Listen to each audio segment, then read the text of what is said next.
മഹാനായ ഗൗസുൽ ആലം മുഹയ്യിദ്ദീൻ അബ്ദുൽ ഖാദിർ ജീലാനി ഖദ്ദസല്ലാഹു സിർറഹുൽ അസീസ് അവിടുന്ന് പരിശുദ്ധമായ ദീൻ സജീവമാക്കിയ ആളാണ്.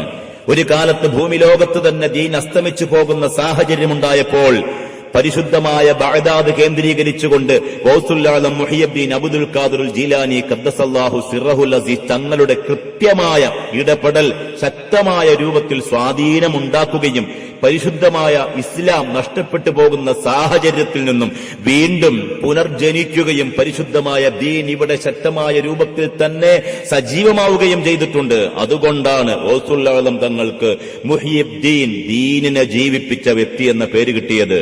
ഗൗസുൽ ആലം തങ്ങൾ മഹാനവറുകൾക്ക് എങ്ങനെയാ അങ്ങനെ വലിയ പദവികൾ കിട്ടിയത്? പരിശുദ്ധമായ ദീനുൽ ഇസ്ലാമിന്റെ ആഴങ്ങളിലേക്ക് ഇറങ്ങിയിട്ട് ആ ജീവിതം നയിച്ചത്.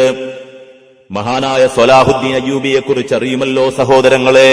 സ്വലാഹുദ്ദീൻ അയ്യൂബി പരിശുദ്ധമായ ഖുദ്സിന്റെ മണ്ണിനെ തർത്താരികൾ വന്ന് പിടിച്ചടക്കിയപ്പോൾ തർത്താരികൾക്കെതിരെ ചെറിയൊരു സൈന്യത്തെയും കൊണ്ട് സ്വലാഹുദ്ദീൻ അയ്യൂബി പരിശുദ്ധമായ ദീനിന്റെ നിലനിൽപ്പിന് വേണ്ടി, ഖുദ്സിന്റെ മണ്ണിന്റെ വീണ്ടെടുപ്പിന് വേണ്ടി തർത്താരികൾക്കെതിരെ ശക്തമായി പോരടിക്കാൻ മഹാനായ സ്വലാഹുദ്ദീൻ അയ്യൂബി ഇറങ്ങിത്തിരിക്കുമ്പോൾ അവിടത്തേക്ക് ഏറ്റവും കൂടുതൽ അവർക്കെതിരെയുള്ള ശക്തമായ വിജയം ലഭിക്കുവാനുള്ള ചാലകശക്തിയായി പ്രവർത്തിച്ചത് മഹാനവറുകൾക്ക് ലഭിച്ച ആത്മീയ വീര്യമായിരുന്നു. എവിടെ നിന്നാണ് ആത്മീയ വീര്യം ലഭിച്ചത്? മഹാനായ അബൂ ഹാമിദിൻ അൽ ഗസ്സാലി റളിയല്ലാഹു അൻഹുവിൽ നിന്നും മഹാനായ ഗൗസുൽ ആലം മുഹയ്യിദ്ദീൻ അബ്ദുൽ ഖാദിർ ജീലാനി ഖദ്ദസല്ലാഹു സിർറഹുൽ അസീസ് തങ്ങളിൽ നിന്നും ലഭിച്ചിട്ടുള്ള വർദ്ധിച്ച ആത്മവീര്യമാണ്, ആത്മീയമായ സുഖങ്ങളാണ്, ആത്മീയമായ മോട്ടിവേഷനുകളാണ്. പ്രിയമുള്ളവരെ, ഇന്ന് നമുക്ക് നഷ്ടപ്പെട്ടു പോയതും അതുതന്നെയാണ്. നമുക്ക് നഷ്ടപ്പെട്ടു പോയത് ആത്മീയ വീര്യമാണ്, ആത്മീയമായ സഞ്ചാരങ്ങളാണ്, ആത്മീയ ലോകത്തിലൂടെയുള്ള നമ്മളുടെ നടപ്പുകളാണ്, നമ്മളുടെ സഞ്ചാരങ്ങളാണ് തീർച്ചയായിട്ടും നമുക്ക് നഷ്ടപ്പെട്ടു പോയത്. അതുകൊണ്ട് തന്നെ നമുക്കിപ്പോൾ പലപ്പോഴും പലയിടങ്ങളിലും പരാജയം വരികയാണ്. ഫലസ്തീന്റെ മണ്ണിനെ തർത്താരികൾ പിടിച്ചടക്കാൻ വന്നപ്പോൾ അവർക്കെതിരെ സന്ധിയില്ലാ സമരം നടത്താൻ ആയുധങ്ങളുടെ ബലങ്ങളോ വലിയ വലിയ സൈന്യ സംവിധാനങ്ങളുടെ അകമ്പടിയോ ഇല്ലാതിരുന്നിട്ടും സ്വലാഹുദ്ദീൻ അയ്യൂബി എന്ന ധീരനായ യോദ്ധാവ് പരിശുദ്ധമായ ഖുദ്സിന്റെ മണ്ണ് മോചിപ്പിച്ചിട്ടുണ്ടെങ്കിൽ അവർക്ക് ഏറ്റവും അധികം ചാലകശക്തിയായി അവരുടെ ധൈര്യത്തിന്റെ പിന്നിൽ പ്രവർത്തിച്ചത് ഗൗസുൽ ആലം മുഹയ്യിദ്ദീൻ അബ്ദുൽ ഖാദിർ ജീലാനി ഖദ്ദസല്ലാഹു സിർറഹുൽ അസീസ് എന്നവരാണ്. മഹാനവറുകൾ ഗൗസുൽ ആലം തങ്ങൾ അവിടത്തേക്ക് എങ്ങനെയാ കിട്ടിയത്?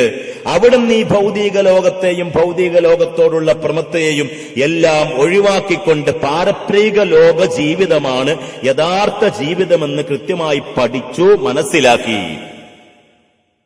അള്ളാന്റെ ഹബീബിന്റെ പാഠങ്ങൾ അത് കൃത്യമായി ജീവിതത്തിൽ പകർത്തി. മുഹമ്മദ് മുസ്തഫ സല്ലല്ലാഹു അലൈഹി വസല്ലമ തങ്ങളും സ്വഹാബത്തും യുദ്ധം കഴിഞ്ഞ് തിരിച്ചു വരുമ്പോ സ്വഹാബത്തിനോട് അള്ളാന്റെ ഹബീബ് മുഹമ്മദ് മുസ്തഫ സല്ലല്ലാഹു അലൈഹി വസല്ലമ തങ്ങൾ പറയുകയാണ്, ഓ സ്വഹാബാ, റജഅനാ മിനൽ ജിഹാദിൽ അസ്ഗരി ഇലൽ ജിഹാദിൽ അക്ബർ.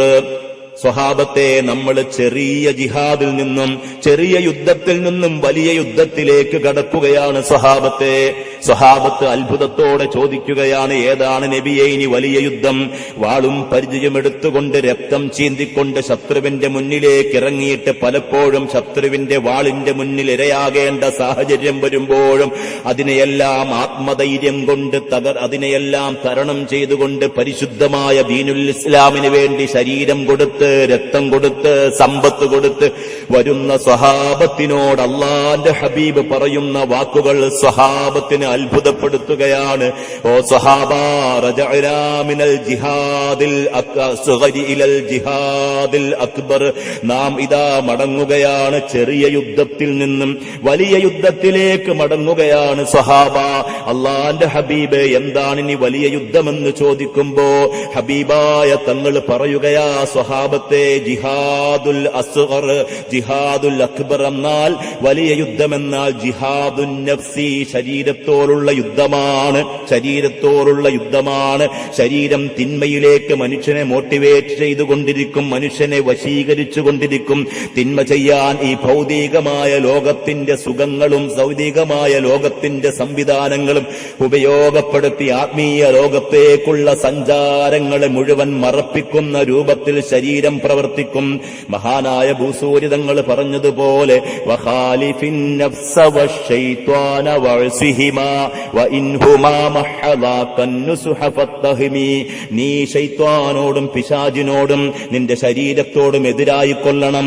വഇൻഹുമാ മഹ്ളാകൻ നുസ്ഹ ഫത്തഹിമി. നിന്റെ ശരീരവും പിശാചും നിനക്ക് നന്മ ഉപദേശിച്ചു തന്നാലും അതിൽ ചതി ഒളിഞ്ഞിരിക്കുന്നുണ്ടെന്ന ബോധം നിനക്കെപ്പോഴും ഉണ്ടാകണം. മഹാനായ ഗൗസുൽ തങ്ങൾ ജീവിതത്തിൽ നിന്ന് മുഴുവൻ ദുനിയാവിനെ തൊലാഖ് ചൊല്ലിയവരാണ്. ഇന്നലില്ലാഹി ഇബാദൻ ഫുതനാ തൊല്ലഖുദ്ദുൻയാ വഖാഫുൽ ഫിതനാ നളറു ഫീഹാ ഫലമ്മാ ആലിമു അന്നഹാ ലൈസത് ലിഹയ്യിൻ വാതനാ. അല്ലാഹുവിലേക്ക്, അല്ലാഹുവിന്റെ ആ പൂർണ്ണതയിലെ അന്വേഷിച്ചുകൊണ്ട് അല്ലാഹുവിലേക്കുള്ള ആത്മസഞ്ചാരത്തിലൂടെ മുന്നോട്ട് പോയിക്കൊണ്ടിരിക്കുന്ന അല്ലാഹുവിന്റെ ഔലിയാക്കളായ ആളുകൾ, ബുദ്ധിമാന്മാരായ ഔലിയാക്കളായ ആളുകൾ, ആ ഔലിയാക്കളായ ആളുകൾ തൊല്ലഖുദ്ദുൻയാ വഖാഫുൽ ഫീതനാ. ഈ ദുനിയാവിനെ തൊലാക്ക് ചൊല്ലി ജീവിച്ചവരാണ്. ദുനിയാവിനെ ഹൃത്തടങ്ങളിലേക്ക് കയറ്റിയിട്ട് ദുനിയാവേ എന്ന ചിന്തയിൽ ജീവിച്ചവരല്ല. തൊല്ലഖുദ്ദുൻയാ വഖാഫുൽ ഫീതനാ. അവർ ഈ ദുനിയാവിന്റെ ഫിത്നയും ദുനിയാവിന്റെ ഫസാദും കുഴപ്പങ്ങളും പ്രശ്നങ്ങളും തമ്മിലടികളും എല്ലാം അവർ മനസ്സിലാക്കിക്കൊണ്ട് ദുനിയാവ് വേണ്ടെന്ന് വച്ചവരാണ്, ദുനിയാവിനെ ഒഴിവാക്കിയവരാണ്. അതുകൊണ്ട് തന്നെ അവർ തൊട്ടതെല്ലാം പൊന്നാക്കി, അവർ ചെന്നിടത്തെല്ലാം വിജയം വരിച്ചു. മഹാനായ ഖാജ മുഈനുദ്ദീൻ ചിശ്തി അജ്മീരി തങ്ങൾ, ഇന്ത്യയുടെ സുൽത്താൻ എന്നറിയപ്പെടുന്ന മഹാനവറുകൾക്ക് ഇവിടെ വിജയത്തിന്റെ തേരിലേറാൻ അല്ലാഹു സൗഭാഗ്യം കൊടുത്തുവെങ്കിൽ അതിൽ പ്രിയമുള്ളവരെ, ആത്മീയ ലോകത്തിലൂടെയുള്ള സഞ്ചാരം മൂലം അല്ലാഹു കൊടുത്ത അംഗീകാരമാണ്. മഹാനായ ഇബ്രാഹിം ഇബ്നു അദ്ഹം റളിയല്ലാഹു അൻഹു ഇന്ന് ലോകം മുഴുവൻ അറിയപ്പെടുന്ന മഹാസൂഫി പണ്ഡിതനായിട്ട് സൂഫി ലോകത്തിന്റെ ഇടയിൽ തുല്യതയില്ലാത്ത രാജകുമാരനായി അറിയപ്പെടുന്ന മഹാനായ ഇബ്രാഹിം ഇബ്നു അദ്ഹം റളിയല്ലാഹു അൻഹു ഉണ്ടല്ലോ. ആ മഹാനവറുകൾ അങ്ങനെ ഒരു സ്ഥാനത്തേക്ക് എത്താൻ കാരണം എന്താണ്? തന്റെ രാജകൊട്ടാരം, തന്റെ അധികാരങ്ങൾ, തന്റെ സമ്പത്തുകൾ, തന്റെ ആഡംബരങ്ങൾ, തന്റെ സുഖങ്ങൾ, തന്റെ സൗഭാഗ്യങ്ങൾ എല്ലാം റബ്ബിന് വേണ്ടി ത്യജിച്ചവരാണ്.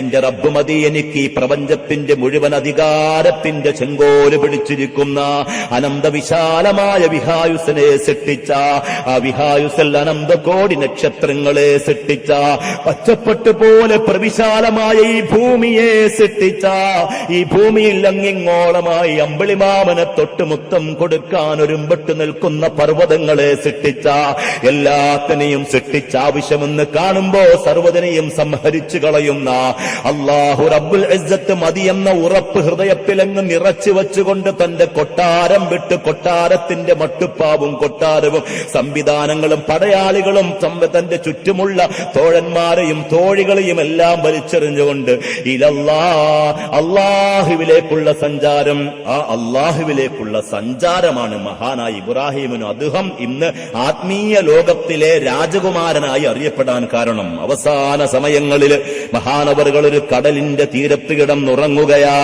ഒരു കടലിന്റെ തീരത്ത് കിടന്നുറങ്ങുമ്പോൾ പെട്ടെന്നൊരു കാൽപെരുമാറ്റം കേട്ടു. മഹാനവറുകൾ എഴുന്നേറ്റ് നോക്കുകയാണ്. ആരാണ്? മുഖത്തേക്ക് നോക്കിയപ്പോൾ തന്നെ മനസ്സിലായി, ഇത് മുഖറബുൽ അംലാക്ക്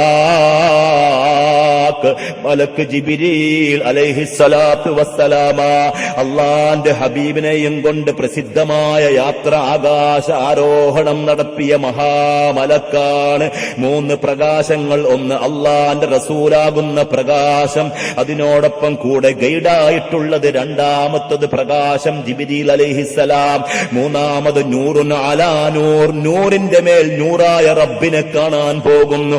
ആ പോകുന്ന ആ യാത്രയിൽ കൂട്ടത്തിലുള്ള ഗൈഡായ മലക്കുകളിൽ 1-ാം നമ്പർ സ്ഥാനമുള്ള മഹാനായ ജിബ്രീൽ അലൈഹിസ്സലാത്തു വസ്സലാം വരികയാണ്. വന്നിട്ട് അവിടത്തെ കയ്യിലൊരു ഏടുണ്ട്. മഹാനായ ജിബ്രീലിനെ കണ്ടപ്പോൾ ചാടി എഴുന്നേറ്റ് നിന്നുകൊണ്ട് ഇബ്രാഹിം ഇബ്നു അദ്ഹം ചോദിക്കുന്നു, എന്താണ് കയ്യിൽ? അതൊരു ഏടാണ്.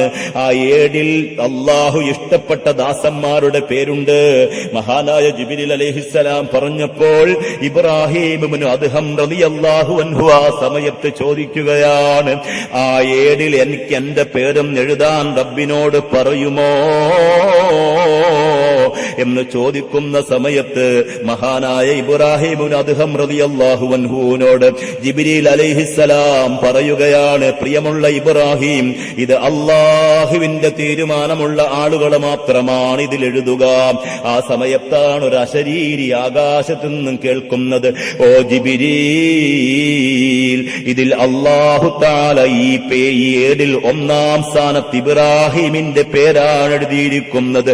അങ്ങനെ അല്ലാഹു തആലയുടെ ഇഷ്ടദാസന്മാരുടെ പേരിൽ ഒന്നാം നമ്പറിലേക്ക് കുതിക്കാൻ രാജസ്ഥാനവും ഭൗതികതയും ഭൗതിക പ്രമത്തയും എല്ലാം പടച്ചവന്റെ ഇഷ്ടങ്ങൾക്ക് വേണ്ടി ഒഴിവാക്കിയിട്ട് ജീവിച്ചതുകൊണ്ടാണ്. അതുകൊണ്ട് പ്രിയമുള്ള മുസ്ലിമേ, നമുക്ക് അല്ലാഹുവിങ്കലേക്ക് മടങ്ങുകയാണ് വഴി. ആത്മീയ ലോകത്തേക്ക് മടങ്ങുക, ഭൗതികതയോടുള്ള പ്രമത്ത ഒഴിവാക്കുക, ശരീരത്തിനോട് ഇഷ്ടം പ്രവർത്തിച്ചുകൊണ്ട് തെറ്റുകളിലേക്ക് പോകാതിരിക്കുക, പിശാചിന്റെ കരവളയങ്ങളിൽ കുടുങ്ങിപ്പോയിട്ട് ജീവിതം നഷ്ടത്തിലേക്ക് കൂപ്പുകുത്താതിരിക്കുക.